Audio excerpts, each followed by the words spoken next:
Today, global demand for freshwater has officially entered a dangerous state of systemic hydrological depletion and unprecedented scarcity. This condition of water bankruptcy occurs when human extraction rates consistently outpace the natural replenishment of the cycle. Traditional macroeconomic forecasting has historically viewed water as an inexhaustible common good, external to the core models of production.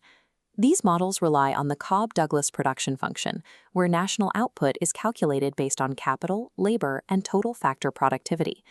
To address a recurring forecasting error, economists are now integrating hydrological resources directly into the function as a distinct factor of production. The variable W represents the physical availability and efficiency of water, treating it as a finite and volatile economic input. Pricing the scarcity value of water is becoming a prerequisite for accurate fiscal and monetary forecasting. The exponent gamma defines the output elasticity of water, which measures how heavily an economy's growth depends on its water supply. Regression data for 169 countries over 30 years shows a consistent relationship between this variable and core macroeconomic indicators. As shown in this dataset, heightened water scarcity is strongly associated with lower real GDP growth and fixed investment. While it pulls growth down, scarcity positively correlates with inflation, driving up the consumer price index. The drop in output is linked to a reduction in agricultural yields and the cooling capacity required for industrial energy generation. The inflationary pressure originates from supply shocks that move through food and energy markets. In water-stressed regions, this scarcity acts as a persistent drag on the long-term developmental trajectory. With scarcity limiting economic output, financial markets have begun attempting to quantify and trade water-related risk. The Nasdaq Felis California Water Index tracks the spot price of water rights, providing a benchmark measured in US dollars per acre-foot.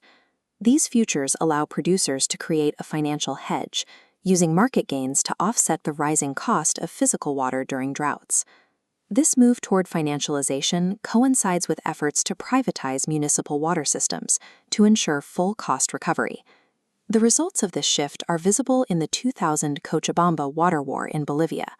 When a private consortium gained a monopoly over the supply and instituted immediate tariff increases, the city faced widespread protests and political upheaval.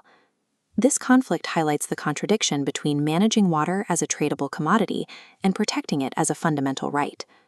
Industrial vulnerabilities are becoming apparent as production capacity concentrates in water-vulnerable regions. Semiconductor manufacturing requires millions of gallons of ultra-pure water daily to rinse silicon wafers during fabrication. Producing 1,000 gallons of this ultra-pure water requires a raw input of up to 1,600 gallons from municipal sources. Today, 40% of global semiconductor plants are located in high-stress watersheds. During the 2021 Taiwan drought, chipmakers were forced to reduce consumption, illustrating the risk of production halts in a just-in-time supply chain. The transition to clean energy creates a paradox, as it relies on minerals that require significant water for extraction. Currently, 44% of global mining operations for lithium, copper, and cobalt are situated in areas of high or extreme water stress. This extraction creates direct competition with local agricultural communities, which can result in social unrest and the suspension of operations. In this context, industrial sovereignty is becoming increasingly tied to localized freshwater security. At the state level, over half of the world's population depends on transboundary river basins. Powerful upstream actors can exercise hydrohegemony, using geographical position and infrastructure to influence the water allocation of downstream neighbors. The Nile River Basin is currently shaped by the strategic tension between upstream Ethiopia and downstream Egypt. Ethiopia views its upstream dam as a requirement for becoming a regional energy exporter and reducing poverty. Controlling a transboundary flow of this magnitude requires infrastructure on a significant physical scale. Egypt, which relies on the Nile for 97% of its freshwater, views any reduction in flow as a threat to its national security. In Southeast Asia, China has constructed a cascade of 11 dams on the upper reaches of the Mekong River.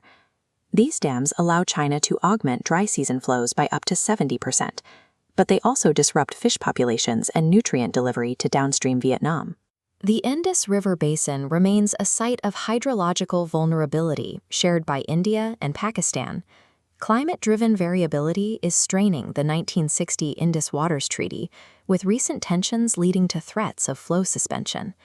These shared basins often exist in a state of no war, no cooperation, where control over the tap serves as a tool of political leverage. Water scarcity functions as a threat multiplier, undermining health and driving internal migration patterns. This reality is forcing central banks to move beyond treating water as an externality and price it as a macro-relevant risk factor. With sustainable freshwater limits reached, states are pivoting toward unconventional water resources to bridge the gap. This includes the scaling of wastewater reclamation and reuse as part of a circular water economy. High-income countries currently treat 70% of municipal wastewater, compared to 8% in low-income countries, suggesting a significant area for potential supply growth. Precision agriculture and micro-irrigation deliver water directly to crop roots, providing a path to reduce over-extraction. The deployment of these technologies is being integrated into international diplomacy to strengthen regional alliances.